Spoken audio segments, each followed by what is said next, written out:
Bien, Graciela, buenas tardes. Buenas Por tardes. estar en contacto con usted. Una alegría poder encontrarnos en esta conversación. Hacía mucho tiempo que tenía Sí, ganas eso hacía mucho tiempo. de que nos encontremos para conversar, eh, en principio, sobre esa experiencia que tuvimos juntos en noviembre del 2016, cuando nos encontramos en Santa Catarina, Minas, allí con relación a el proyecto y realización de una biblioteca para la comunidad. Pero si usted me permite, voy a presentarla. Graciela Ángeles Carreño, bueno, aquí forma parte de la cuarta generación de productores de mezcal en su familia, es comunicóloga, ha hecho la maestría en sociología con atención al desarrollo regional y el doctorado en desarrollo rural. Bueno, y acá nos comenta Graciela que el mezcal es en su vida una forma de definir el mundo, forma parte de su identidad, representa una pasión y su experiencia como académica le hizo volver los ojos al campo y encontrar allí los magüeyes que había visto en la infancia y esa sensación, esa percepción eh, de el mezcal, del magüeye, de la infancia, que bueno, ha vuelto, ha retornado bajo esta forma en su vida adulta, dedicándose en la comunidad, siendo una de las pocas mujeres de su generación, también que ha podido estudiar, y bueno, y que tiene esta dedicación en la empresa familiar, esta dedicación académica y esta dedicación a la comunidad, siendo actualmente gerente general de Mezcal de Los Ángeles, eh, un emprendimiento que nosotros tuvimos el privilegio de conocer en aquella oportunidad, porque Graciela tuvo la amabilidad bueno, de llevarnos allí, a la empresa de su familia. Eh, Bueno, y aquí estamos, Graciela, gracias a Leslie Hernández y su esposo Julio, fue que tomamos contacto en aquella oportunidad y en ocasión de yo estar en Oaxaca realizando algunas actividades, tuvimos la amable invitación para llegarnos allí hasta Santa Catarina, Mina. Así que un gusto estar en contacto.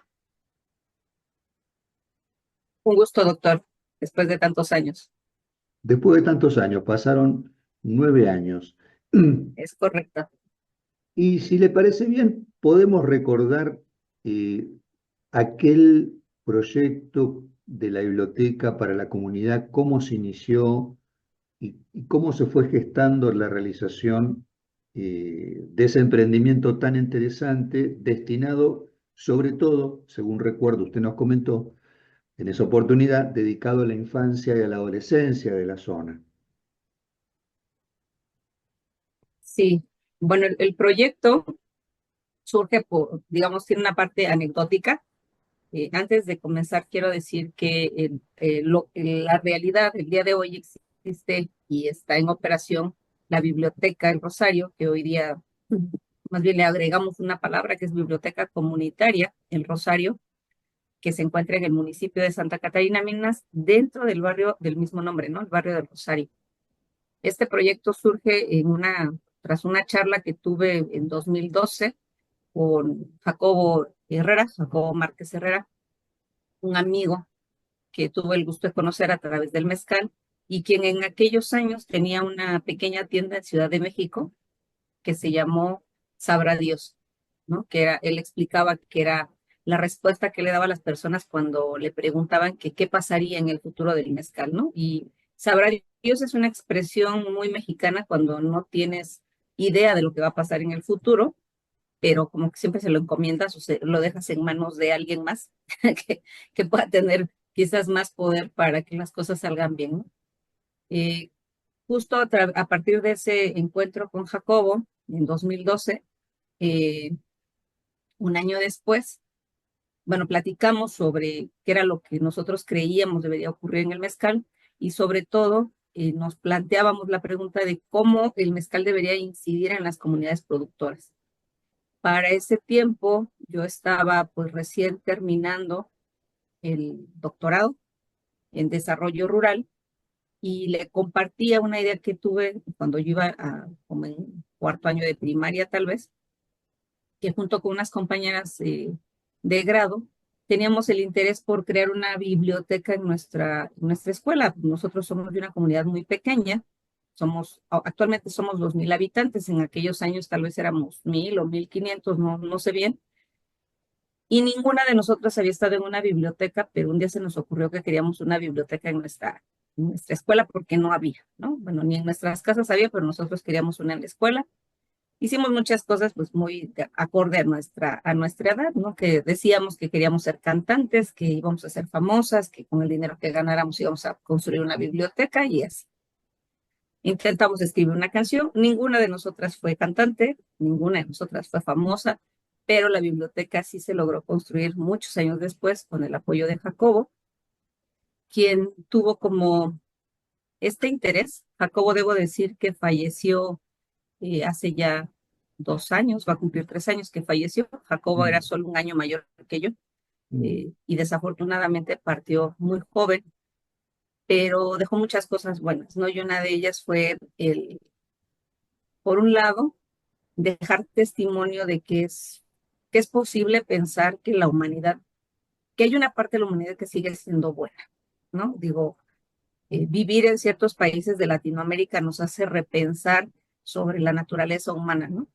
Este, sí existe libre albedrío, pero de repente yo me pregunto qué tanto de lo nuestro, qué tanto con lo que nacemos es bueno o en qué tanto es malo o en qué momento cambiamos de un lugar a otro, ¿no? Pero bueno, digamos, Jacobo, no, no, él no era de Oaxaca, él era de Ciudad de México, pero encontró en Santa Catarina Minas, pues gente que le hizo sentirse como en casa, como en familia, y apeló siempre a esta idea de comunidad, que también es muy marcada en Oaxaca. Para quienes no conozcan México, nosotros somos un estado al sur de México. México es como dos países en uno o más quizás, pero en el sur de México tenemos una característica y es que existen muchas comunidades indígenas y en la organización interna de estas comunidades, incluyendo también las comunidades mestizas, porque Minas es una comunidad mestiza, existe pues una idea de organización social para el beneficio común. mm. Desafortunadamente también, conforme la modernidad, entre comillas, ha llegado a las comunidades, también hemos ido perdiendo este valor, ¿no? De organizarnos para un bien común. Con esta idea de Jacobo, esta idea de pensar el desarrollo, porque ese era el planteamiento, ¿no? Cómo a partir del mezcal se podía generar desarrollo en las comunidades. Mi planteamiento con Jacobo era que eso que le llaman desarrollo podría generarse a partir de la educación. Y la forma en cómo yo lo veía era a través de la construcción de una biblioteca. Obviamente, hace 12 años, mi entendimiento sobre ese tema era bastante limitado, que no tenía ni idea en qué consistía construir una biblioteca, y no me refiero a la edificación, no me refiero a la parte constructiva, me refiero a la parte social, al tejido, a lo que se requiere, o sea, a todas las voluntades que se requieren para que un proyecto de esta naturaleza pueda llevarse a cabo, ¿no? Las guías, las líneas eran muy claras, coincidíamos Jacob y yo. Debía ser un proyecto que no perteneciera a ningún órgano de gobierno, debía ser un proyecto que estuviera en manos de la comunidad a través de Mm, una asociación civil y sobre todo el planteamiento, a partir también de mi experiencia como trabajando comunidades de Oaxaca mientras trabajé en la academia, era cómo hacer que la comunidad se apropiara en el sentido de pertenencia, ¿no? Cómo se apropiara del proyecto y de esa manera que el proyecto pues no naufragara, ¿no? Porque existen muchos proyectos que, digamos, se logra conseguir el recurso, se logra edificar, pero no hay continuidad. Entonces, lo más peligroso era eso, ¿no? El que ya que estuviera, no hubiera continuidad. Tuvimos la fortuna de que en la comunidad hubo un barrio que se interesó cuando se hizo el planteamiento a nivel comunidad se dieron como los lineamientos. Nuevamente, el haber tenido esta formación académica también me permitía tener otros elementos para dar como criterios, ¿no? Y el criterio número uno era que la construcción tenía que ser en el lugar de la comunidad donde hubiera más niños y jóvenes en edad escolar, pero que además fuera el área de la comunidad que tuviera el rezago más alto, ¿no? O sea, digamos, en términos de desarrollo económico, el área que tuviera una situación más precaria, Mm, porque el objetivo era justo que la biblioteca ayudara a mejorar esas condiciones de vida a través de la educación. Digamos, ahí dentro del desarrollo hay un montón de teorías. La mayoría de las teorías parten de temas economicistas, de crecimiento económico, pero digamos, el planteamiento desde donde yo lo estaba proponiendo es que si bien es cierto, el dinero puede resolver muchas necesidades, no necesariamente hace que una comunidad se desarrolle, ¿no? Porque normalmente pierde valores, pierde el tejido social, se rompe, se pierde pues la unidad.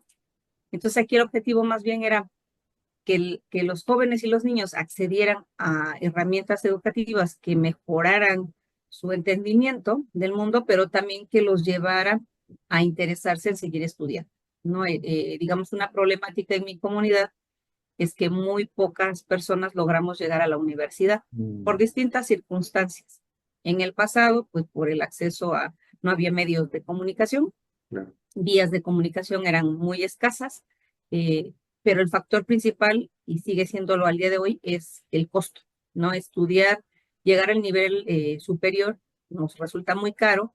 Les podría poner el ejemplo hoy día, un salario mínimo, un jornal en campo es de entre 350 400 pesos el día, y un estudiante de nivel licenciatura requeriría por lo menos 200 pesos diarios para pagar transporte, alimentos, Sí. más. Pues lo otro es que todavía somos familias, suelen ser familias de más de dos hijos, ¿no? Estamos hablando de tres, quizás hay quienes todavía tienen cuatro o cinco. La posibilidad de que sus hijos estudien, pues va disminuyendo también, ¿no? En función al ingreso que perciba la familia y al número de hijos. Digamos, bajo ese planteamiento se propone la biblioteca como una forma de hacer que ese valor agregado, esas ganancias que generara la producción de mezcal, pudieran ir a dar a un proyecto social.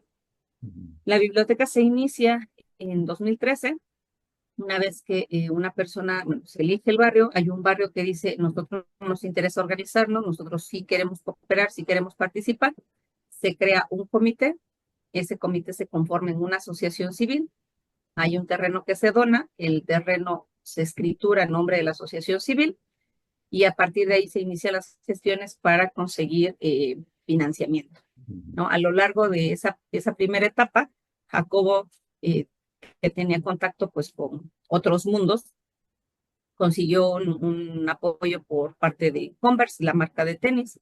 Luego trabajamos a partir de Fondeadora Ciel, hicimos un tema de fondeo. Esas cosas en particular yo no sabría, no les podría explicar bien cómo fueron porque quien las claro. vio directamente fue Jacobo. Yo solamente, digamos, fui parte, pero no estuve involucrada ni en el proceso ni en las negociaciones, ¿no? Posteriormente, o más bien en paralelo, pues se convocó a la comunidad. La gente del barrio participó en la elaboración en aquel tiempo como de 8,000 adobes, que son bloques de tierra combinados con fibra de Sí. maguey. Y Mm, también la idea de la construcción es que apelara a la arquitectura tradicional, es decir, que tuviéramos materiales de la región, que se recuperaran técnicas constructivas, porque hoy día la fabricación de casas con adobe es muy escasa, ¿no? Para la mayoría de las personas eso representa pobreza, porque hay un mm, malentendido sobre lo que es riqueza y qué es pobreza. ujú, Y bueno, digamos, el proyecto también sirvió para que algunos otros, sobre todo los más jóvenes, aprendieran esta técnica constructiva. Obviamente aquí había la participación de un arquitecto que hizo el diseño del espacio. Y bueno, se fue construyendo en 2013, del 2013 al 2000, principios del 2016, esos casi 3 años, se llevó la construcción. En junio del 2016 estaba ya concluida la primera etapa. La primera etapa era, o es más bien, el aula 1, ujú, los baños. y el área de cocina. Nuestra biblioteca tiene bueno, tiene muchas particularidades, pero una de ellas es que dentro de la biblioteca hay una cocina de leña, porque cada vez que teníamos una actividad, la primera pregunta que se hacían, sobre todo las señoras, era que qué íbamos a comer, ¿no? En ese sentido, digamos, no estamos hablando de un proyecto convencional. Este tema de la unidad, del compartir, es algo que sigue estando muy presente. Y entonces hubo la necesidad de hacer una cocina. Cuando yo le planteé esto a Jacobo me decía, Graciela, pero ¿por qué quieres una cocina? O sea, ¿por qué una cocina en la biblioteca? Y le decía, porque cada vez que hacemos tequio, el tequio es un trabajo no remunerado, ¿no? Es una actividad que se hace en colectivo, pero que todos los involucrados no reciben un pago, sino es más bien aportas tu trabajo para un bien común. Normalmente los tequios se hacen un domingo, empezábamos a las 7, 8 de la mañana y solíamos terminar como al mediodía, entonces pues nadie había almorzado y después de eso pues normalmente el acuerdo era entre todos, ¿no? Oigan, y para el tequio de mañana, yo traigo un queso, pues yo traigo unas tortillas, yo llevo los frijoles, yo traigo una salsa y todos sacábamos lo que llevábamos y pues ahí almorzábamos entre todos con lo que llevábamos todos, ¿no? Bien, De ahí surgió la necesidad de una cocina, que al día de hoy existe y pues, se claro. ocupa con cierta frecuencia, cada vez que hay alguna actividad en la biblioteca. Posteriormente, o en paralelo, se inició el aula 2. El aula 2 es el aula de usos múltiples. A Jacobo ya sí le tocó ver, por lo menos ahorita tiene techo, pero no tiene paredes, no tiene piso, tiene electricidad, pero no está concluida. Y a la muerte de Jacobo, esa aula lleva su nombre, ese es el aula Jacobo Márquez Herrera. A Jacobo le gustaba mucho el arte y siempre pensó en que en la biblioteca iba a haber una escuela de música, ¿no? Mm, Entonces, esa es nuestra aula de usos múltiples. Algún día habrá una escuela de música, de momento no la tenemos. Y en la actualidad, bueno, más bien un poco después, se abre en 2016, de 2016 al 2020, inicios del 2020. En la biblioteca se intentó que las chicas de la comunidad se integraran como responsables de la biblioteca. Desafortunadamente, como pues no tenían el hábito de la lectura y no era esto algo que realmente les interesara, pues no tuvimos éxito, ¿no? mm, No podían ayudar a los chicos que asistían, porque tampoco tenían los conocimientos. Luego vino la pandemia, la biblioteca estuvo cerrada por 2 años. claro. En Oaxaca las escuelas estuvieron cerradas 2 años y justo en la pandemia llega Luis, Luis Enrique. Luis es el, Luis actualmente es el profesor, bueno, director, profesor, gestor y todo lo que se requiere en la biblioteca. Luis llegó a hacer su servicio social con nosotros. Resultó ser que Luis era un amigo de mi hija. Él estaba buscando un lugar donde hacer su servicio social. Me buscó. Obviamente lo aceptamos. Y en cuanto llegó, comenzó a hacer un trabajo muy interesante en la comunidad porque buscó la manera, a pesar de que, digamos, él no es antropólogo, no es sociólogo, él es gestor cultural. Así se llama su licenciatura. Entendió muy bien la manera en que lo que debía hacer para poderse vincular con la comunidad, ¿no? Como había 2 años de que los niños no iban a clases, no estaban en el aula, en cuanto se enteraron que en la biblioteca había maestros, todo el mundo mandó a sus hijos, ¿no? Creo que es Mm, la época en la que más alumnos hemos tenido y los teníamos todos los días. ah, En ese periodo ocurrieron cosas interesantes porque a partir de esto nos percatamos que en el barrio teníamos niños con algunas problemáticas intelectuales, algún nivel de retraso, algún tema auditivo, visual, cognitivo, etcétera, y que habían sido niños que por esa condición habían sufrido pues de maltrato físico, psicológico en las escuelas y finalmente habían desertado. Entonces llegamos a tener un grupito como de 5 niños, 4 niños y una niña, que habían abandonado la escuela primaria, pues porque los maestros solo les decían que eran unos burros o unos tontos, ¿no? Pero realmente no habían ellos adquirido el conocimiento básico, no sabían ni siquiera leer y escribir. mm, A través de Luis, estos niños pudieron aprender a leer y escribir y una vez que las escuelas se reabrieron, la mayoría de estos niños se reintegró al sistema educativo, ¿no? Algunos de ellos pudieron integrarse al nivel, al grado escolar que les correspondía, ¿no? Porque llevaban, no sé, 2 o 3 años sin asistir a la escuela.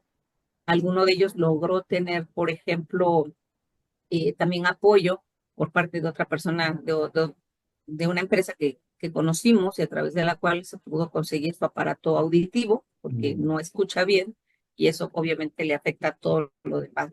No hablaba bien, no le permitía aprender adecuadamente en la escuela. Y bueno, todas estas situaciones que se fueron dando a la llegada de Luis también permitieron que la comunidad se integrara, ¿no? Aunque es bien cierto que muchos tenemos esta idea muy clara de que los proyectos se deben mantener desde la sociedad civil. También es cierto que en las comunidades esto no es común y para muchos es muy difícil entender que un proyecto no necesita estar bajo la tutela del gobierno para funcionar, ¿no? Estos cambios que son estructurales y que representan una, ¿cómo decirlo? Pues una afrenta abierta a un sistema que aquí se ha implementado y consolidado por ya muchos, muchos años, ha sido complicado, ¿no? La biblioteca, mm, digamos, a la par que se abrió y que muchas cosas se lograron, también íbamos identificando un obstáculo muy grande y el obstáculo principal es que, aunque es una asociación civil y está abierta al público, en la cabeza de la gente es que si no era del municipio, entonces por ende era privada. claro.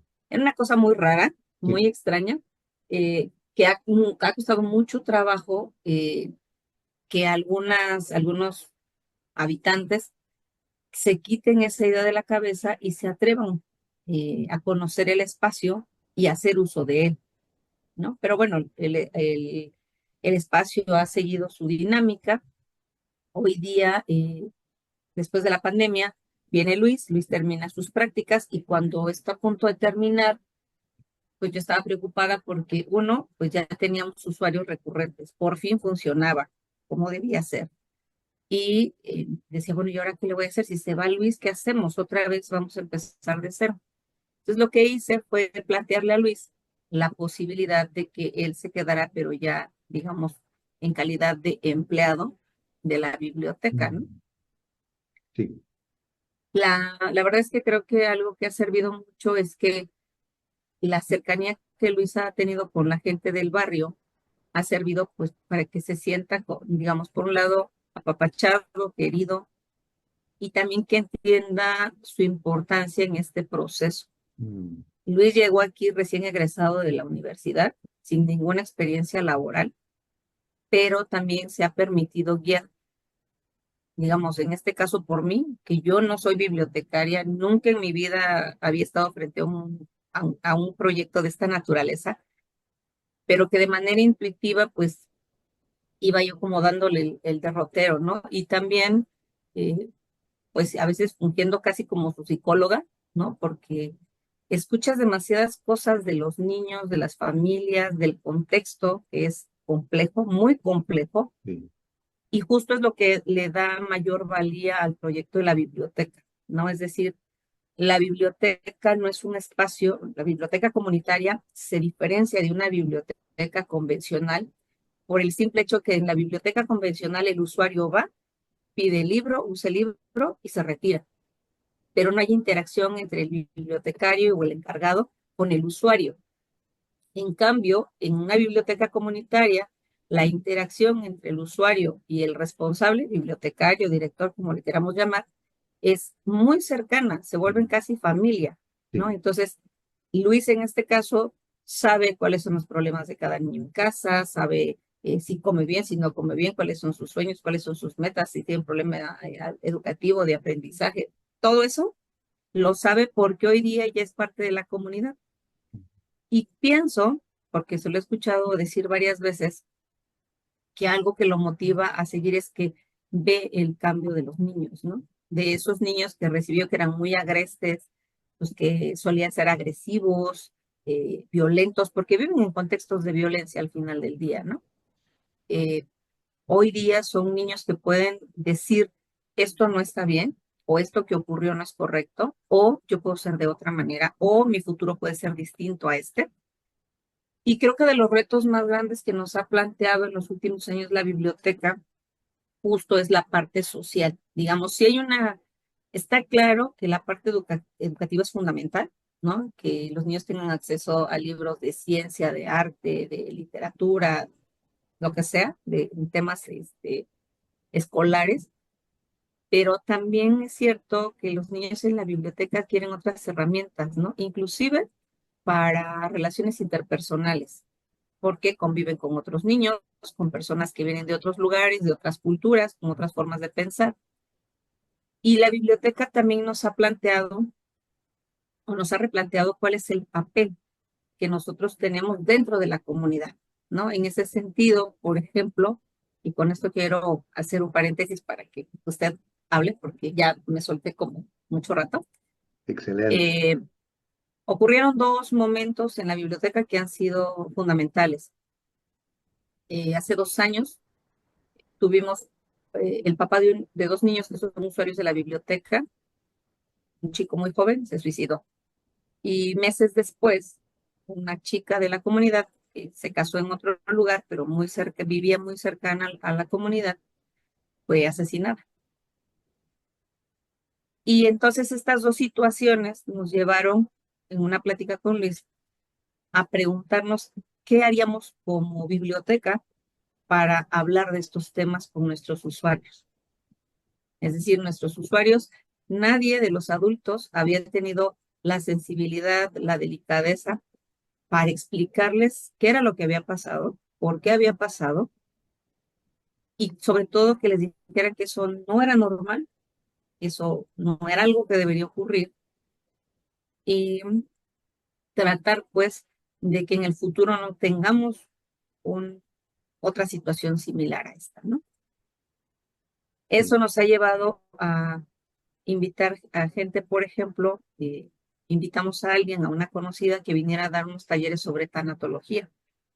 La biblioteca recibe personas que trabajan temas de salud, ¿no? Por ejemplo, ahora mismo tenemos a una chica que está haciendo su tesis doctoral sobre una corriente no sabría cómo llamarle, como decir, como de medicina holística, Ujú.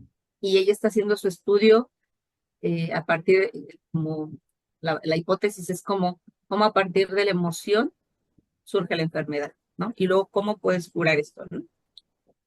Y algo que podemos encontrar con mucha facilidad en la gente de la bueno, del barrio, más que de la comunidad del barrio, es el tema de la violencia, ¿no? Tú preguntas algo así como que apenas rozas y te desbordan, ¿no?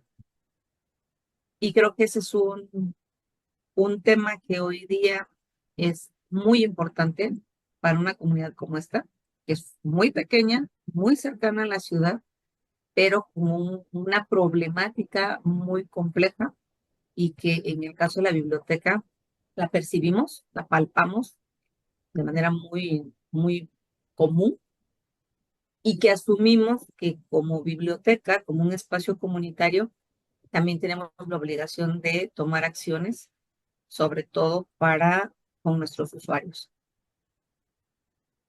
Sí, tomo sobre todo esta última parte de su comentario, Graciela, referido a la violencia, porque yo le había comentado que también me interesaba conversar con usted en función de que ya hace 8 años pertenezco a una red que se gestó en Chiapas, un estado vecino a Oaxaca, con seguramente una Ujú, problemática parecida y una cultura también semejante, la del sur de México. ujú, Allí se gesta en la Universidad de Ciencias y Artes de Chiapas una red que se da a llamar Red Latinoamericana de Estudios sobre la Violencia. En el 2017 me convocan, en virtud de que yo había dado una conferencia acá en Buenos Aires sobre la temática de la violencia en su dimensión estructural. Y bueno, ahí es cuando me acerco De hecho, voy a Tuxtla, tenemos un encuentro, se realiza un congreso y a partir de ese momento, bueno, se empiezan a, como a gestar distintos proyectos editoriales también con la gente de la universidad y distintos actores de Colombia, de Argentina, de Brasil, de Chile, de distintos lugares de Latinoamérica con los cuales compartimos una problemática en común con relación a la violencia y una historia parecida. Eh, en función de eso, de lo que usted comentaba sobre la violencia, también recordaba que cuando nos encontramos en Santa Catarina Minas, tuvimos una interesante oportunidad de reunirnos con un grupo de vecinos en una suerte de conversación en la cual dimos lugar para que cada uno expresara su sentir. Y estábamos en ese momento también en una situación dolorosa porque recuerdo que se había suicidado el hermano de una muchacha de la comunidad, que esta chica estaba presente allí. Y para mí fue muy impactante porque las personas que estuvieron en esa reunión tomaron la palabra y empezaron a hablar sobre sus experiencias no solamente actuales, sino de la infancia en la zona. Entonces yo ahí recuerdo que pensé, qué interesante esta biblioteca que posibilita un espacio en el cual las personas de la comunidad puedan tomar la palabra. Eh, y también cuando la escuchaba me quedé pensando, qué interesante que de alguna manera la génesis de este proyecto haya estado vinculado con la infancia, con su infancia y la de sus compañeras en ese sueño, en esa fantasía eh, de construir una biblioteca, ¿no? Porque yo entiendo que los juegos de la infancia siguen presentes en nosotros. Esas ensoñaciones de la niñez nos habitan bajo distintas formas en el plano de la fantasía y, por otra parte, también toman el rumbo de una vocación, de una realización, de un proyecto. Usted decía, no fuimos cantantes, pero de alguna manera se podría decir que sí, porque usted a su modo tomó la voz cantante en este proyecto y también podríamos decir que cuando hablamos cantamos y cuando proponemos hablar hay una canción que se pone en juego. Están los ritmos, las cadencias y las melodías del lenguaje. Y bueno, eh, yo quería decirle que lamento la pérdida de Jacobo. Capté una emoción de su parte recordándolo. Lamento mucho esa pérdida tan importante de alguien que estuvo con usted en la gesta, ¿no? de este proyecto tan interesante, tan importante para la comunidad y la he escuchado, ¿no? Que cuántas vertientes se fueron abriendo a partir de este proyecto, que van más allá de lo que uno puede entender una biblioteca, un lugar para ir a buscar un libro, para leer. Acá estamos hablando de un dispositivo a partir del cual, por ejemplo, se empiezan a visibilizar ciertas problemáticas de la comunidad, ¿no? Se alumbran problemas, se alojan dificultades y se empiezan a recrear recursos, ¿sí?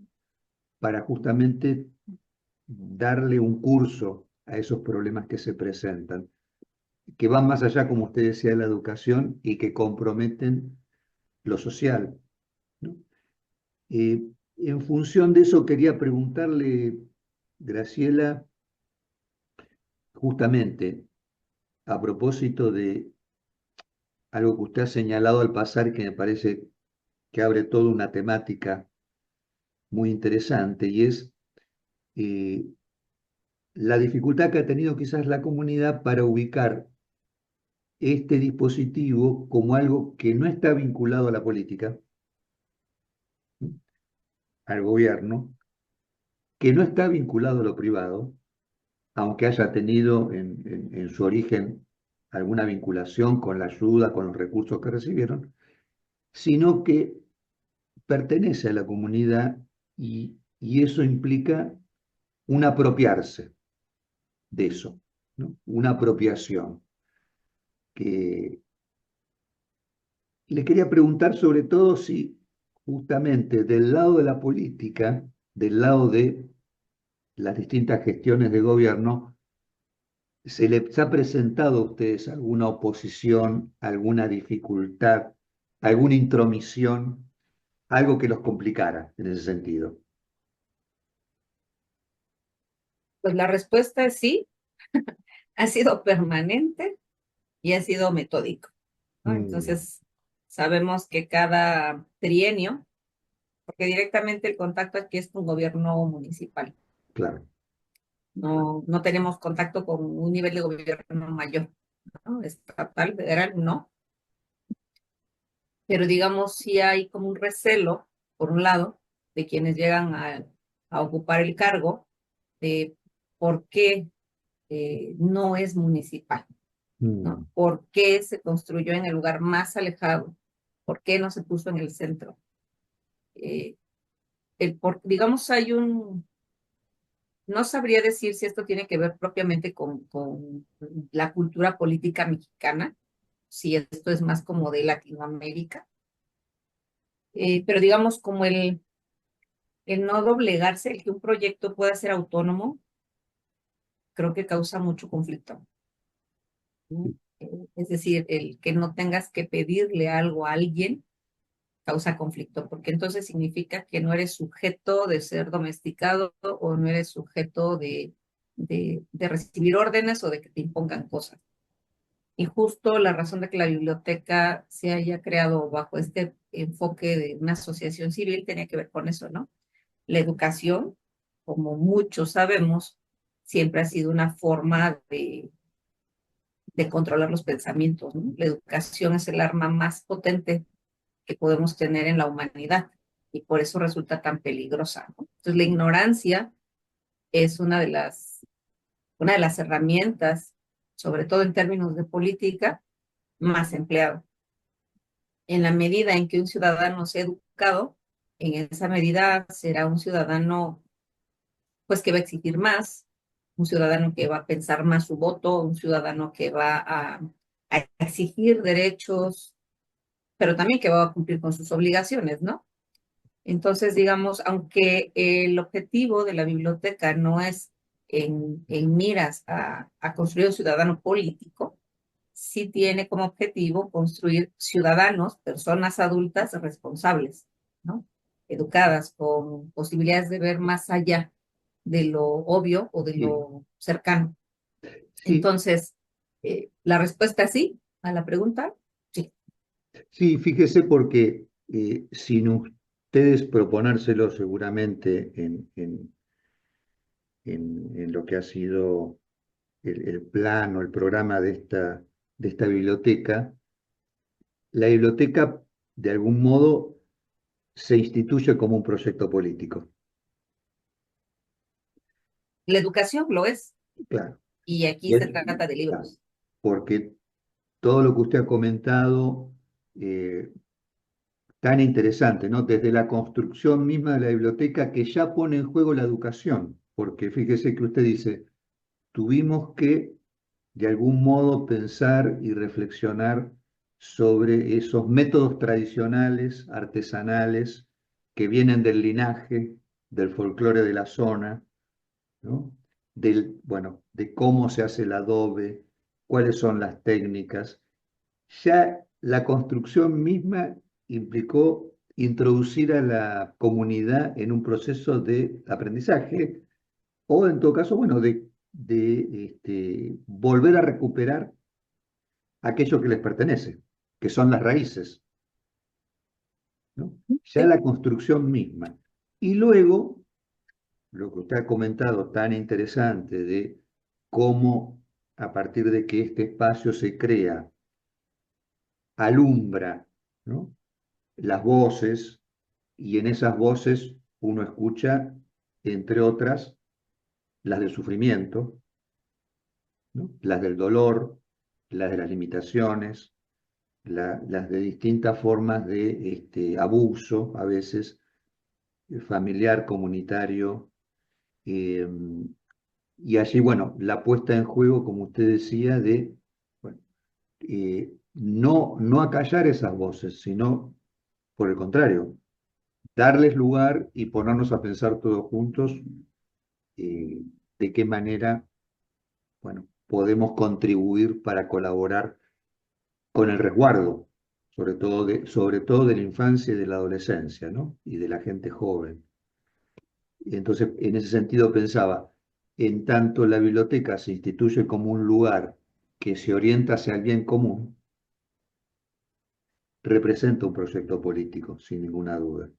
Y es lógico, como usted decía, que eso genere recelo en la política profesional, ¿no? En la política gubernamental, eh, porque seguramente ahí crecen las suspicacias, ¿no? Respecto a, bueno, ¿y este proyecto para quién está trabajando, colaborando, ¿no? Además de lo que usted ha dicho sobre que, por supuesto, la ignorancia eh, favorece el sometimiento, ¿no?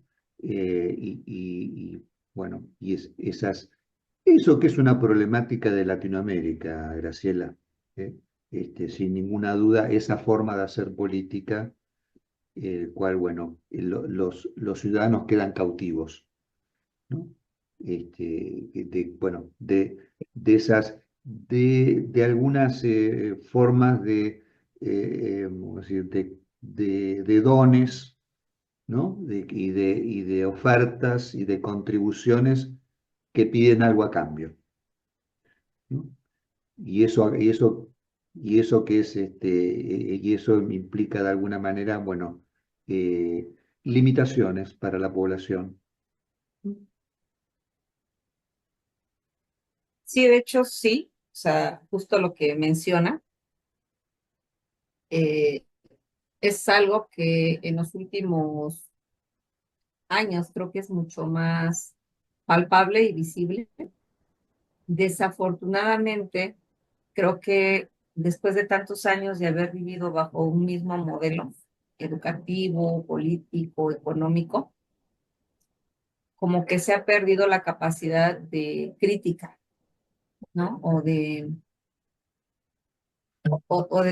estar pensando, bueno, ni siquiera es de pensar. El acto de pensar pareciera que hoy día está prohibido, ¿no? Pensar es malo, así te lo plantean. Que si piensas vas a cuestionar, si cuestionas eso está mal visto.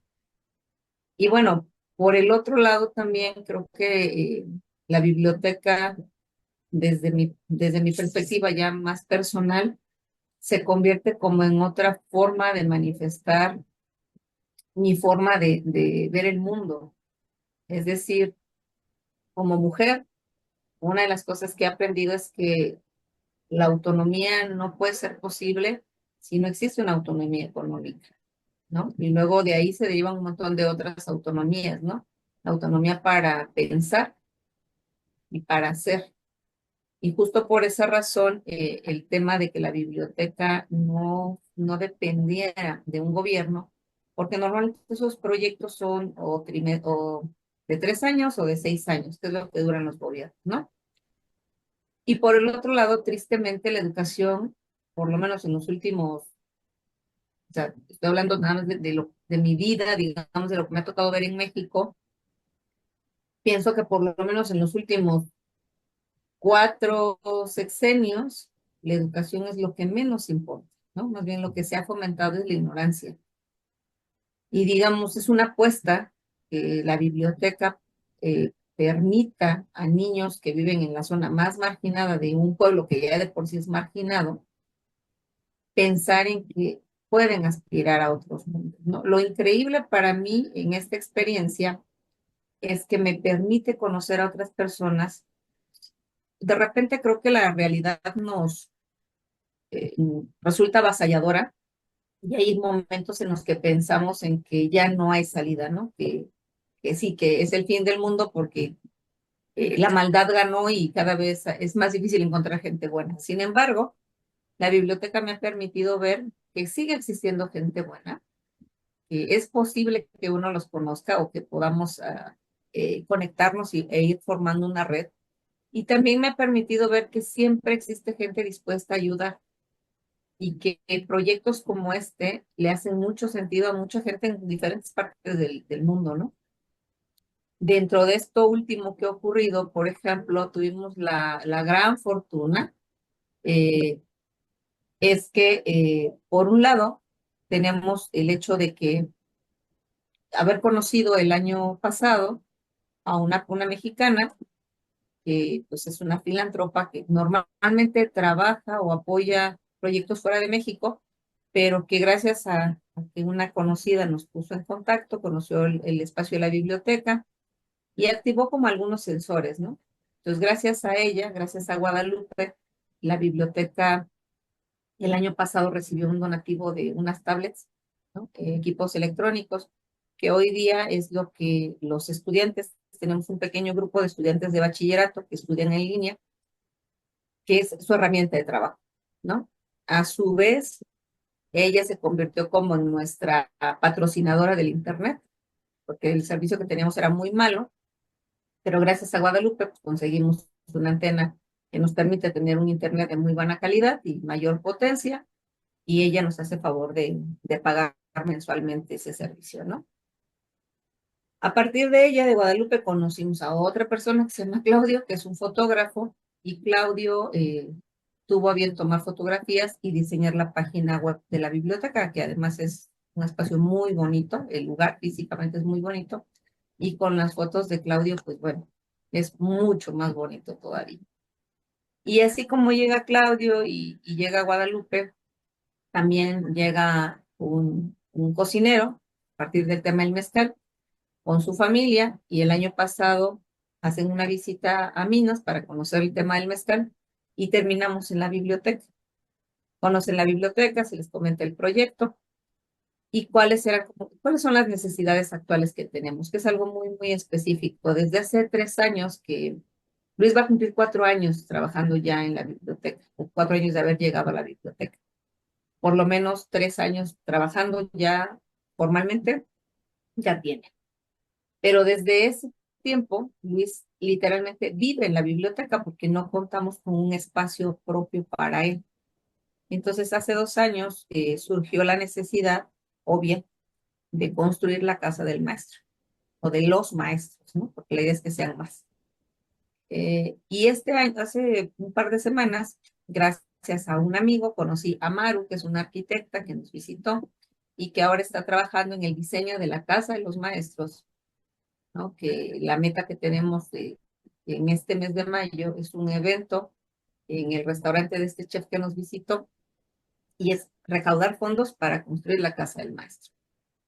Entonces es lo que yo decía, ¿no? Existe mucha gente buena y al final del día sí nos llegamos a conectar, sí nos llegamos a conocer y sí logramos mostrar como cambios, ¿no? Quizás no al ritmo que quisiéramos, quizás no del tamaño que se necesita, pero cambios, ¿no? Y eso también me hace reafirmar todo este pensamiento de que los cambios no son, no son abruptos, es decir, un cambio profundo va a ser lento, pero va a ser muy profundo, ¿no? Y esos son los cambios que realmente nos pueden llevar más lejos. Sí. Entonces son como estas gotitas que están cayendo permanentemente, que no es una lluvia torrencial, sino es solo una gota, pero que esa gota puede llegar a tener una penetración mayor. Y esa es como la meta que tenemos, ¿no? De que llegue gente como Luis, que recién egresado, que su aspiración no es trabajar en la ciudad, traer un auto último modelo, sino es que como profesionista puedo aportar, dónde mi persona es útil y dónde mi persona puede dejar huella, ¿no? Porque pareciera ser también que estamos viviendo permanentemente en la inmediatez y un proyecto de esta naturaleza es de largo plazo.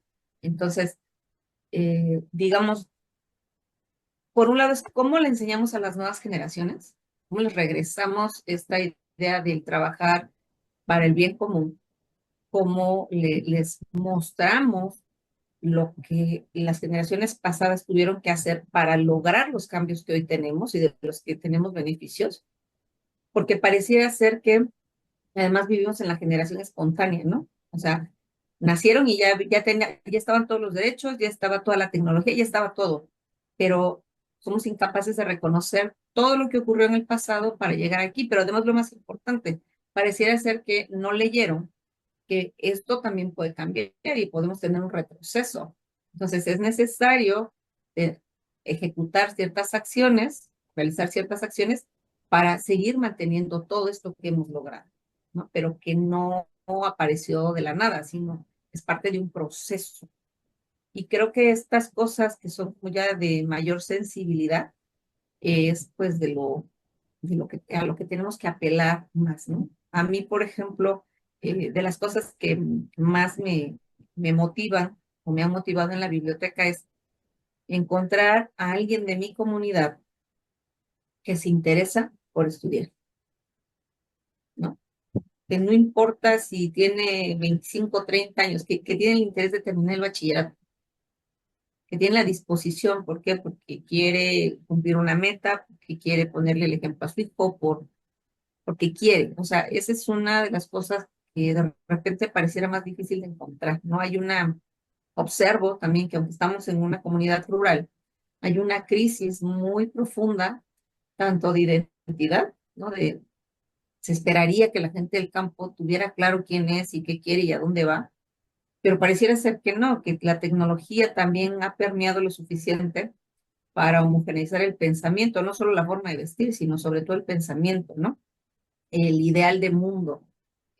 Y eso es muy peligroso, porque creo que al final del día, regresando a lo que decía hace un rato, ¿no? Esa libertad por la que tanto hemos peleado, pareciera que hoy día estamos, que se la hemos cedido un aparato, ¿no?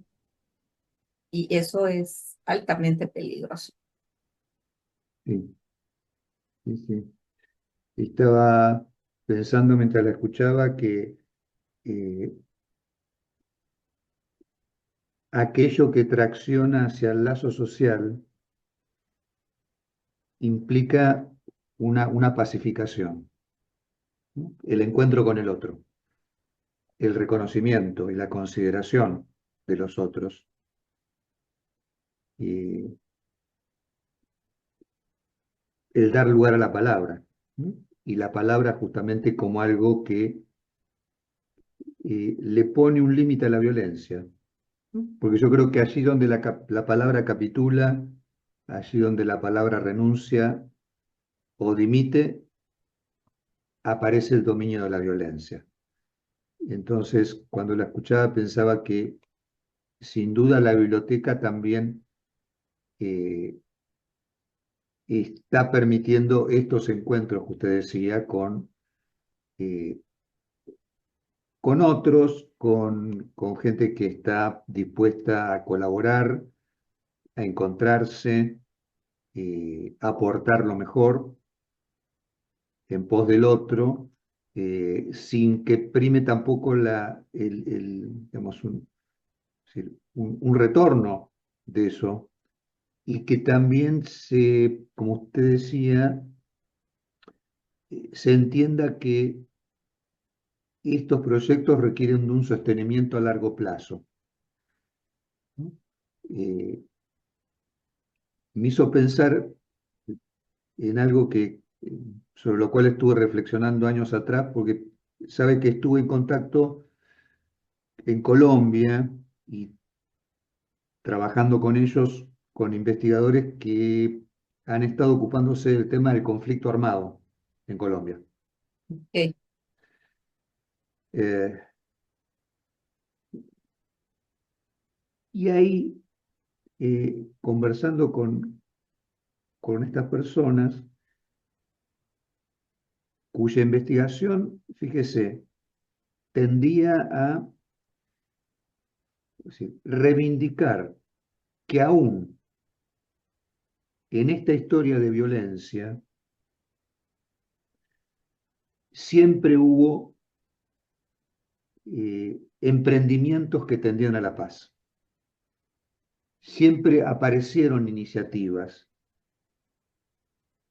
de grupos, de comunidades, organizaciones que se orientaban hacia la paz, aún en estos contextos de violencia, ¿no?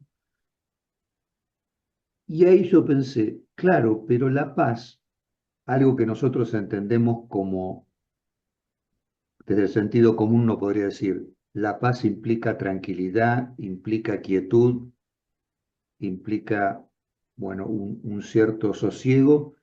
Más bien pensé, la paz implica un trabajo permanente, ¿no? Un esfuerzo sostenido, algo que no cesa. Lo pensaba con relación a lo que usted decía, que no solamente está en función este proyecto de un tiempo que no es el presente, sino que apunta hacia el futuro, sino que implica también un esfuerzo sostenido,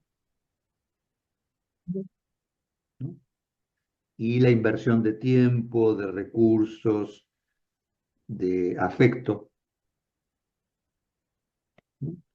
Eh, lo cual en este momento, tal como usted comentaba, donde ya habitamos un paradigma en el cual parece que todo sucediera en el presente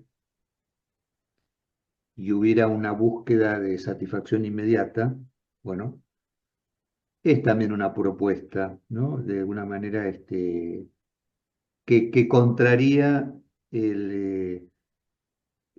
esto que está traccionando hacia un lugar que tiene que ver, entiendo yo, con la violencia. Y en función de eso quería preguntarle también, eh, bueno, ¿qué, qué riesgos quizás han corrido ustedes, ¿no? En este contexto? Eh, Porque entiendo que en Latinoamérica tenemos el acecho del crimen organizado, que justamente en este paradigma que estamos habitando los latinoamericanos, el crimen organizado a veces aparece en el lugar allí, en ese lugar donde el Estado está ausente. Allí donde el Estado no se presentó o estuvo ausente, se presentan organizaciones que cautivan, capturan, reclutan, ¿no? A la gente, y aportan quizás lo que el Estado debía aportar. Yo le cuento que yo he estado en estos últimos años yendo a México en 6 oportunidades y sobre todo al norte de México, ¿no? O sea, quiso el destino que yo estableciera un vínculo bastante intenso y afectuoso con Sinaloa y también con Sonora. Entonces ahí tuve oportunidad estos años de estar tomando contacto con la problemática de esa zona que usted conocerá también. Y justamente con esto que se presenta y es, bueno, el- allí donde el Estado no asistió, aparecen estas organizaciones aportando lo que hace falta, ¿no? Hacia ahí la quería llevar, preguntarle algo respecto a eso y lo que ocurre en la zona de Oaxaca. Bueno, pues Oaxaca por mucho tiempo creo que había logrado contener muchas circunstancias de este tipo, justo por que tenía una cohesión social bastante fuerte, sólida. Sin embargo, creo que han habido varios procesos en paralelo que han ido degradando pues esa estructura o esa solidez, ¿no? Desde temas políticos, religiosos, eh, y últimamente pienso económicos. Aunque Oaxaca no es hoy día, no es uno de los estados donde la presencia del crimen organizado sea importante, eso no significa que no exista. Existe. Existe, yo pensaría, en todo el país. De los últimos quizás 10 años ha comenzado esta, a hacerse visible, a hacerse más presente, sobre todo en las partes, eh, pues, normalmente cercanas a la costa, ¿no? Por alguna razón siempre eso que le llaman tierra caliente o en las zonas cercanas a la costa, siempre son como los lugares donde va a haber mayor incidencia. Y eso es algo que se ha vivido en Oaxaca. Nosotros estamos en el centro, en los valles centrales. Sin embargo, también comenzamos a ver, o, pues sí, brotes de violencia, actos, personajes, historias que están relacionadas con estas situaciones. Eso es, desafortunadamente, ha sido también, creo, mucho de esto, desde mi perspectiva, sí está vinculado con un tema cultural derivado en gran medida de la música, ¿no? A finales del siglo pasado, al sur de México llegó la influencia las bandas norteñas Sí, o la música que se conoce aquí como sinaloense, sí. y que poco a poco ha ido permeando, ¿no? Desde la forma de vestir, la música que se escucha. En el sur de México, la música de banda que conocíamos era música de viento, que estaba incorporada por jarabes, sones, otro tipo de música que no tenía letra, solo era instrumental. Instrumental. Ujú. A finales del siglo pasado comenzamos a tener referencia a las primeras bandas, que eran bandas con el estilo sinaloense, no necesariamente sinaloense, sino estilo sinaloense, que comienzan a llegar a los medios masivos. Con el paso de los años, esta música va evolucionando hasta llegar a lo que hoy día conocemos, que desafortunadamente, debo de decir, es una música que ha permeado muchísimo a la juventud y que finalmente tiene letras no solamente violentas, sino que apelan también digamos, como este estado de desobediencia, pero también de demostrar todo un tema de machismo, que yo podría decir que en México el machismo ha alcanzado el récord que en siglos no habíamos logrado, ¿no? Es decir, el que por varios años tengamos el porcentaje de feminicidios sigue en aumento, es un dato para mí contundente de cómo el machismo se ha ido acrecentando, pero además ha ido combinando con violencia Mm. física. En el pasado, saber de violencia física era, o sí, un varón, que normalmente era el esposo, que golpeaba a su pareja, ¿no? Pero pensar que un hombre asesinara a una mujer por el hecho de ser mujer, eso no lo conocíamos, ¿no? Y no soy una anciana, pero yo no viví en mi juventud el nivel de violencia que están viviendo las mujeres de 15 años en adelante hoy día en México. Yo ese nivel de violencia no lo conocí y me es totalmente inaceptable pensar que exista. Ujú. Eso por un lado, ¿no? El tema de la violencia hacia la mujer, que es muy marcado, pero luego también toda esta concepción de éxito basado en el dinero fácil y rápido. Y creo que ese ha sido el gancho principal para estas áreas, como mencionaba usted, ¿no? Donde el Estado ha estado ausente y donde este tipo de grupos han entrado. Sin embargo, yo creo que no necesariamente ha llegado, o digamos, no el 100% de estos mensajes llegan a los grupos vulnerables, ¿no? También en muchos casos es simplemente por gusto, por hobby, por falta de valores al final del día, ¿no? La pobreza no es algo nuevo en Latinoamérica. La pobreza es algo que ha existido, desgraciadamente, Sí. yo creo que desde, básicamente desde que nuestros países se conformaron. Pero creo que la pobreza ha cambiado mucho en el sentido de que desde otra perspectiva también la pobreza se ha convertido en un negocio. Es decir, el momento en el que en que la pobreza desaparezca del mundo, desaparecería un gran negocio, Sí. tanto para el Estado como para un montón de instancias que funcionan como el canal a través del que se va a resolver el problema, ¿no? Entonces creo que en medio de todo esto hay como una trampa porque también estamos hablando del cambio tecnológico del que yo hace un momento hacía referencia, ¿sí? Entonces tenemos la música, tenemos una exacerbación del machismo violento, y por el otro lado también tenemos una moda que no hay manera de controlar.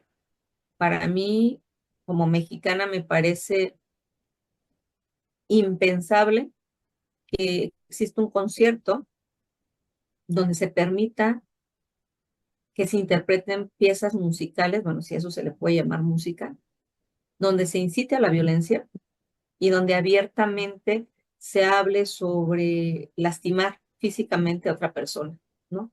Y sobre todo cuando esa persona es una mujer. Mm, Que los niños se aprendan esas letras, que alguien diga que esté educando a partir de esto. Soy todavía de una generación donde se censuraba todo, sí. ¿no? Donde se censuraba una película que tuviera escenas con contenido erótico, por ejemplo, ¿no? Pero que hoy día en televisión abierta, en horario familiar, tengamos escenas de sexo donde se presenta eh,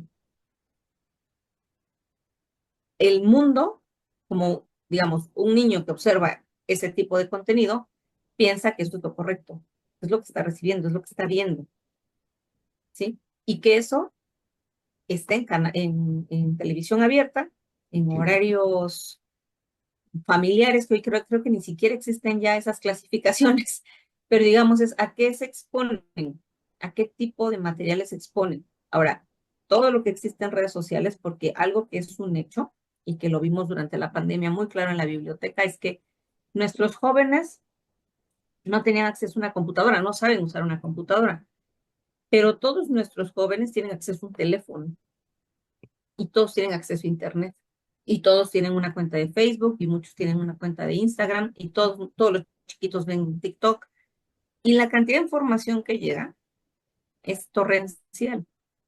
Pero entonces el punto era, no saben usar una computadora, pero conocen perfectamente la manera de navegar dentro de su teléfono y acceder a un montón de información, aunque no tengan la capacidad de redactar un documento, ¿no? O no tengamos la capacidad de leer y entender, no tengamos una lectura de comprensión, ¿sí? Entonces, tristemente, eh, esto que se pensó como un avance civilizatorio, que es el Internet, pareciera ser que nos ha puesto del otro lado justamente, ¿no? Porque Permítame lo que ha que, logrado, sí, sí, que sí, porque pareciera ser, sí, sí, sí, y justo pareciera ser que entonces ahora lo que tenemos son autómatas funcionales, ¿no? Porque no hay capacidad de crítica, no hay capacidad de entendimiento, no hay interés de entender, no hay interés de pensar, pero además todo se deja, digamos, como esto nosotros leíamos hace nuestras generaciones sobre las masas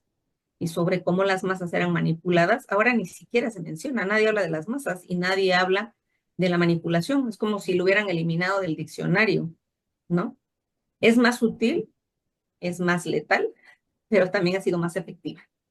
sí, Eso sí, sin duda. es un hecho, Y le ¿no? digo que es una problemática transversal, doctora, ¿eh? Que atraviesa las poblaciones de menos recursos y las de mayores recursos en este momento. Porque Sí, fíjese que de la mano de incumplidas promesas políticas en toda Latinoamérica, la desesperanza ha crecido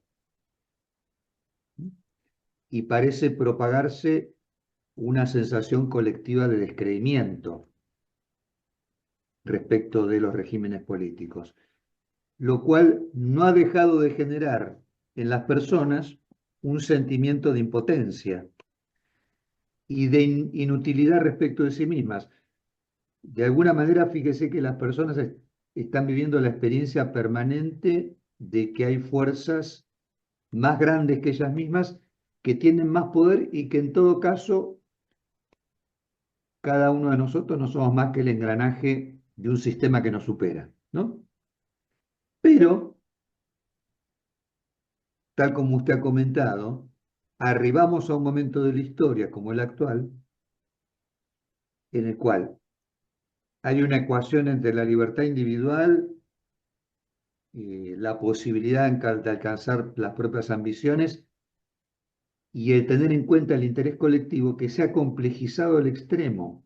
¿no? Donde parecería que convivir con la propia libertad individual, eh, llevar a cabo las propias ambiciones, pero tener en cuenta el interés colectivo, parece que hubiera quedado en el plano de la utopía. Ujú. Y el advenimiento de los dispositivos inteligentes han contribuido ahora a que se impongan otros intereses que dañan los cuerpos, que dañan la vida anímica y los lazos sociales también, ¿no? Porque fíjese que tal como usted decía, estos instrumentos digitales que aportan luces, por supuesto que sí. Bienvenida la tablet a la biblioteca para que los chicos puedan tener sus clases online, su información, estar conectados con el mundo. Pero por otra parte, estos instrumentos digitales, por un lado, fomentan la ilusión de un empoderamiento, ¿no? Personal. Pero por otra parte, traccionan a los individuos hacia una suerte de retraimiento sobre sí mismos, ¿no?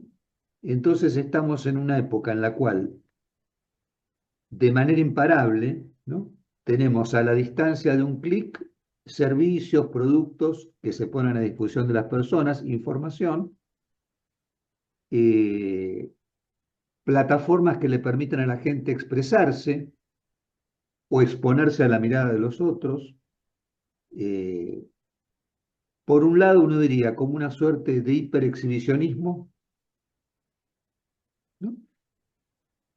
También la idea como de un superpoder, ¿no? Que uno podría tener a través de la tecnología, pero representa una ilusión, ¿no? Como de pasar a ser el centro del mundo o dejar abierta una cierta expresividad eh, que no tiene en general más que el sello es decir, del presente y además vías, estas, estas vías de expresión que muchas veces están marcadas por el sello de la desilusión, del rencor, del resentimiento y muchas veces del odio también.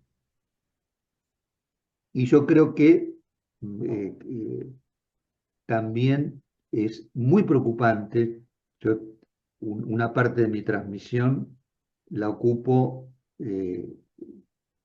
con relación a la infancia y yo estoy transmitiendo todo el tiempo lo catastrófico que resulta actualmente que no haya una toma de conciencia sobre el efecto que tienen las pantallas sobre las criaturas pequeñas. Y a veces lo que uno constata es la delegación parental, ¿no? Las pantallas pasan a tener una función parental. Los padres delegan en las pantallas el cuidado de las criaturas, Hijos. desconociendo los efectos desastrosos que eso puede provocar. Y hemos constatado, tal como usted decía, después de la pandemia, sin número de criaturas que tienen dificultades con el lenguaje, por ejemplo. Pero no quiero irme del tema, aunque estamos en el mismo contexto, pues quería preguntarle, ahora hacia el final de nuestra charla, que me comentara un poquito más sobre esa vinculación suya con el mezcal y eso que usted ha definido como una forma de ver el mundo. Pues bueno, esa frase que suena un poco poética, yo sé, eh, pues también es una forma de poder explicar eh, a quien no me conoce o a quien conoce un poco sobre mi trayectoria laboral, por qué hago lo que hago, ¿no? Es decir, como yo decía al inicio, nací, crecí y vivo en esta comunidad, que es una pequeña comunidad al sur de México, pero digamos, tengo la fortuna de provenir de una familia que se dedicaba a esta actividad productiva, ¿no? Y a su vez, pues la fortuna de provenir de una familia donde había valor o existen valores muy marcados en torno al trabajo, al valor de la palabra, a la coherencia entre lo que haces, dices y piensas. pero también de una familia que siempre ha tenido como esta idea de mejorar, ¿no? De que haya cosas en tu vida que tienen que cambiar y que tienen que hacerte pues, sentir bien, ¿no? Entonces, en esta búsqueda, digamos, de cómo a partir de mi actividad profesional y de mi actividad laboral, puedo dejar algo para los demás. Eso ha sido como la motivación principal, ¿no? Hay cosas en las que, si les soy honesta, nunca había reparado. Hay algunas cosas que he pensado a partir de cosas que alguien más me ha dicho, ¿no?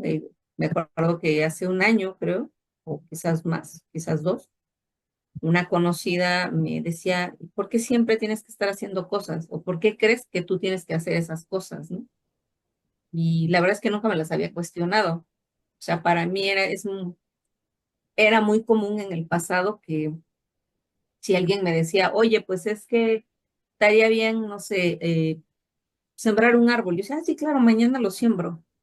O sea, tengo ganas, tengo el árbol, puedo hacerlo, lo hago.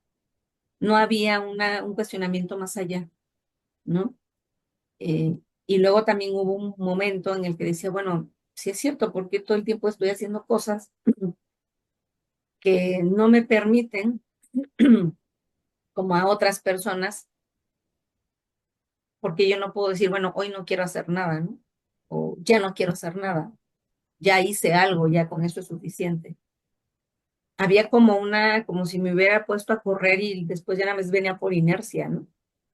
Y creo que en los últimos años, eh, pues ha sido mucho el cuestionamiento. O sea, sí existe la biblioteca, es algo que me da mucho gusto que exista, pero también me he cuestionado si esto es exactamente lo que debería estar haciendo, es decir, en el sentido de eh, si he logrado que los habitantes del barrio asuman que ese espacio es de ellos, ¿no? O sea, estoy en el momento de la vida en el que también me cuestiono, pues yo no tengo 15 años, ¿no? O sea, soy una mujer adulta y eso implica que debe haber ya alguien a quien se le pueda pasar la estafeta, porque siempre es muy cómodo cuando hay alguien que hace las cosas y no se pone a pensar por qué las hace, sino simplemente las hace, pues que comience a asumir un montón de responsabilidades, porque para los demás es cómodo, ¿no? Pero en este punto es, ok, hasta aquí yo he hecho muchas cosas porque he podido y porque he querido, pero ahora necesito que los demás entiendan que puede llegar el momento en que no pueda o que no quiera y que sepan qué van a hacer, Mm. ¿no? Yo no sé cuánto tiempo voy a vivir, pero cuando a la gente le planteo esto de piensa que no voy a ser eterna, piensa qué vas a hacer cuando yo no esté, piensa cómo lo vas a resolver, ¿no? Y creo que eso es algo que en los últimos años, como comento con más frecuencia, sobre todo con los equipos de trabajo en los que estoy, porque se necesita formar a los siguientes cuadros, a los que van a continuar con la labor, ¿no? Sé también que a su vez un proyecto como la biblioteca genera, digamos, la gente conoce el proyecto normalmente a través de mí. En su momento era a través de Jacobo, a través mío. Hoy día solo es a través mío. Y eso, la que genera el compromiso con las personas soy yo, es Graciela Ángeles, ¿no? Porque es, digamos, el respaldo de la biblioteca. Acepto, apoyo porque conozco a Graciela, porque la he escuchado, porque lo que sea, ¿no? Y entonces eso pone también a su vez una carga nuevamente sobre mí, ¿no? Entonces de repente son muchas cosas, porque la biblioteca es algo que hago porque me apasiona, porque me gustan los libros, porque pienso que puede haber los niños pueden acceder a otras historias, pero a su vez yo también soy mamá. Entonces es replantearme, ¿no? Ok, yo estoy viendo por el futuro de los hijos de otros, pero también tengo dos, que eso sí son mi responsabilidad directa y que tengo que aterrizarme bien ahí, ¿no? Entonces, pues son un cúmulo de cosas. Sí es una forma, es mi forma, la forma en cómo yo me puedo expresar el agave, porque representa muchas cosas que pienso que comparto en términos de responsabilidad. ¿No? El agave es una planta muy resistente, muy resiliente. Es una planta que se ha adaptado a tantas altitudes, a tantos microclimas. eh, es una planta de la que puedes obtener tantas cosas para vivir. Es una planta que podrías ponerla dentro del grupo de las plantas sagradas. Es una planta que representa una nación prácticamente, ¿no? Y es una planta que representa una deidad. Es una planta que representa tantas cosas, representa lo femenino, representa la tierra, representa eh, lo que da alimento, lo que alimenta a la humanidad. Hay demasiados elementos, pero sobre todo el agave, desde mi experiencia personal, ha sido a través de esta planta, a través de la cual yo he logrado muchas metas en mi vida, ¿no? El mismo hecho de poder estudiar se lo debo al agave, ¿no? Si mi familia no hubiera podido comercializar lo que producía, yo nunca hubiera podido estudiar, ¿no? Luego, a su vez, muchas cosas que yo he logrado hacer, tanto de gente que he podido conocer, lugares que he podido conocer, eh, pues las he logrado gracias a la planta o de lo que de ella se obtiene. Ujú. Entonces, la planta sigue siendo un motor, ¿no? Que me motiva a hacer muchas cosas que me gustan, pero también es como este momento en el que es que sigue, ¿no? O sea, que sigue en la biblioteca, que sigue en este proyecto, hacia dónde va, hacia dónde más puede ir, ¿no? Porque ya surgió como un espacio donde solo había libros, así era el proyecto original, y luego se le emparejó el que hubiera un espacio para artes, que ya está. De ahí surge el que se necesitaba una cocina, ya está. Que si necesitábamos un área de juegos para los niños pequeños, ya está. Que si hacía falta una cancha, pues bueno, no está completa, pero ya pueden jugar fútbol ahí. ¿Qué sigue? ¿Qué más sigue? Ah, la casa del maestro, ok, la casa del maestro. Y el punto es, ¿en qué momento llega alguien más para decir, ok, ahora voy yo, ¿no? Con la responsabilidad que eso implica, ¿no? Porque, digamos, este tipo de proyectos, y seguramente a usted también le ha tocado, es que estás muy consciente que en algún punto tienes que pasarle estafeta, pero que quien la tome, pues tiene sus propias ideas sobre el proyecto, ¿no? Que Sí, puedes estar o no alineado a tu idea, pero que al final del día tiene que haber esa transición, tiene que haber ese cambio, porque es correcto, porque es necesario, pero sobre todo porque es la única forma de que esto siga existiendo, ¿no? Digamos, sí me he planteado como los escenarios de qué pasaría, ¿no? Si esto ocurriera o si aquello ocurriera o si no ocurriera. Y creo que estos son como pues de las reflexiones de una lista más o menos amplia de cosas que hay que comenzar a ordenar. En el caso de la biblioteca, una cosa que yo tengo prevista es, pues se requiere hacer el cambio de comité, porque es un comité que lleva muchos años, legalmente tiene que haber una modificación, una actualización de los socios, y mi propuesta ahí es que quienes integren sean los más jóvenes del barrio, o sea, mayores de edad, obviamente, ¿no? Quizás los hijos de las personas que formaron la biblioteca, sobrinos o vecinos o lo que sea, pero que sea esta nueva generación la que con energía y compromiso puedan retomarlo, porque vienen nuevos retos para la biblioteca, ¿no? Y sobre todo porque la biblioteca no puede depender de externos. La biblioteca debe tener la capacidad para ser autogestivo. Y ser autogestivo implica formarse para lograrlo, ¿no? Entonces, digamos, nuevamente la planta sigue siendo el mm, referente, ¿no? El agave siempre busca la manera de trascender, ya sea dejando un hijuelo, ya sea dejando semillas. eh, es una planta que inclusive cuando está amenazada su vida, ha desarrollado estrategias para si quedó la mitad de la planta viva, con esa mitad saca otra planta. El punto es que no se muere, ¿no? Y digamos, estas son creo que de las cosas, pocas veces cuando se habla de un proyecto, se habla del futuro y se habla desde esta perspectiva de qué sigue, ¿no? Es normalmente te plantean siempre un cuento muy rosa, de que todo es perfecto, o de que hay situaciones quizás no perfectas, pero pocas veces nos planteamos los escenarios. Y creo que por lo menos la biblioteca en términos de proyecto se planteó en algún momento que pudiera ser un modelo replicable, como modelo replicable hasta donde voy. El modelo incluye esta etapa, ¿no?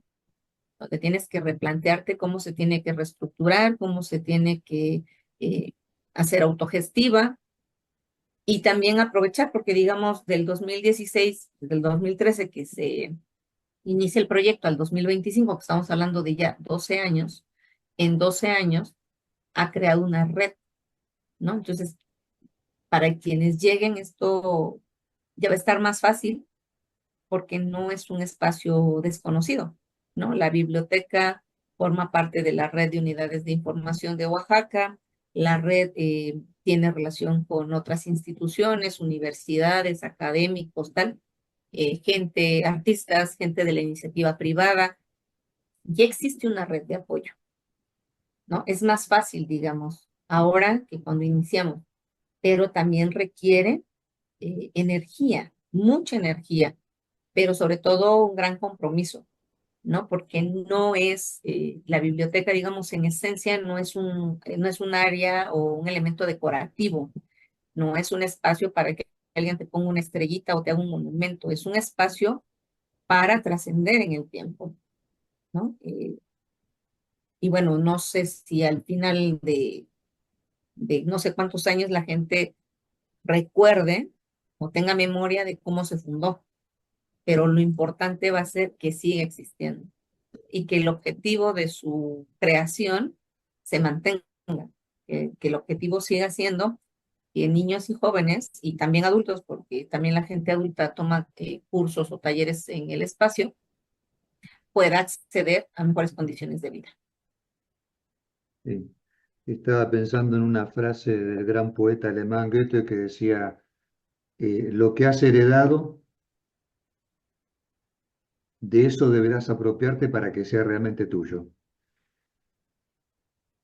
Fíjese que en esa frase es necesario un segundo movimiento, no solamente eh, alcanza con haber heredado algo, sino eso que uno ha heredado, de eso uno debe apropiarse, hacerlo de uno. Claro, Y eso es lo que usted está comentando respecto de este legado, ¿no? Y yo creo que es un momento muy importante en la vida de cada uno de nosotros cuando nos ponemos a pensar en nuestra propia finitud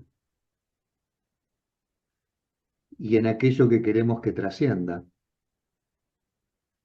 ¿No? Y en este caso, tratándose de un proyecto tan importante, tan interesante, y con tantas aristas impensadas e inesperadas, muchas de ellas, ujú, bueno, es un desafío pensar en la continuidad,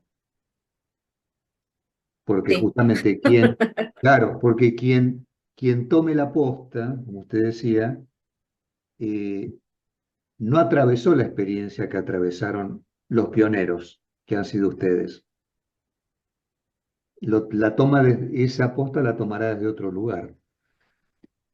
Y por otra parte, me parece que es muy interesante lo que usted comenta porque eh,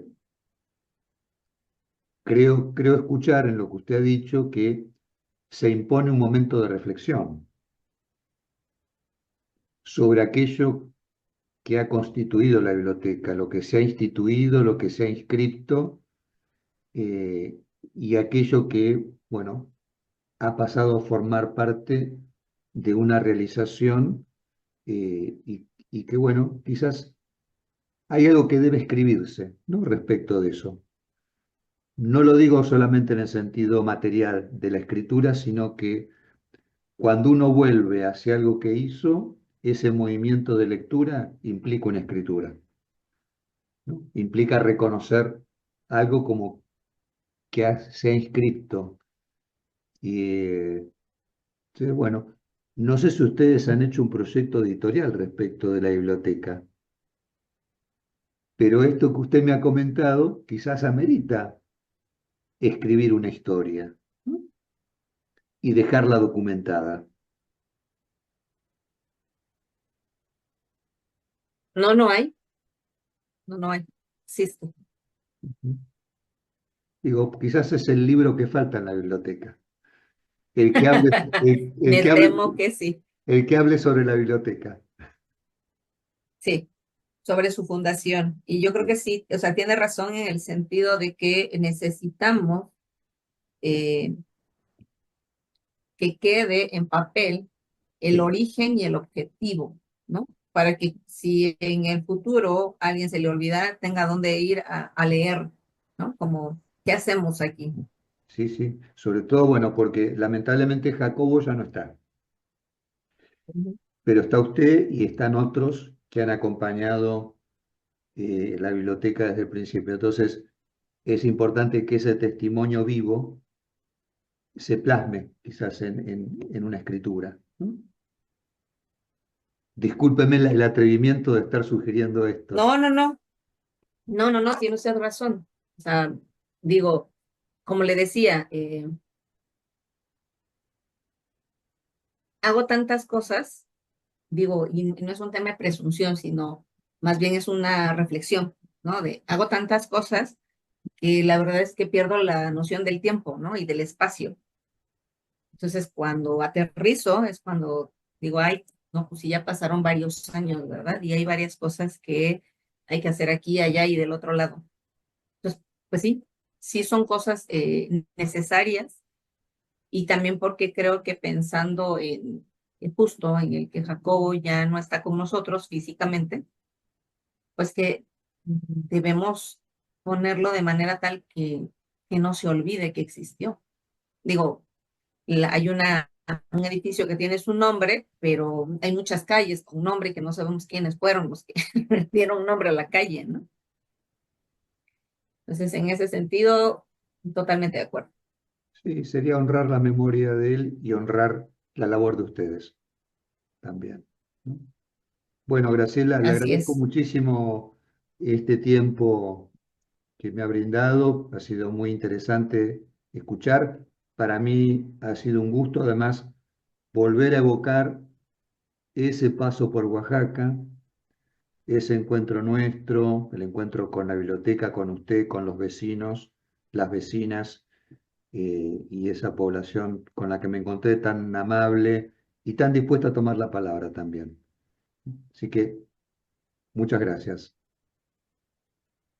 Gracias a usted por su interés en conocer qué ha pasado en estos años y también gracias por la foto que nos compartió porque justo en esa fotografía aparece Jacobo, estuvo en esa reunión.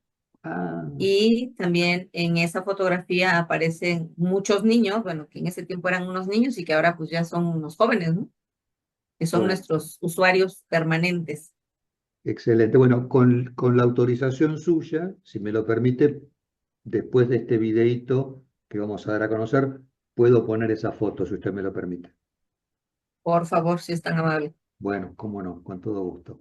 Bueno, nos mantenemos en contacto, Graciela. Muchas gracias. Claro que sí, doctor. A usted que tenga bonita noche. Igualmente Hasta para usted. luego. Hasta luego. Bye.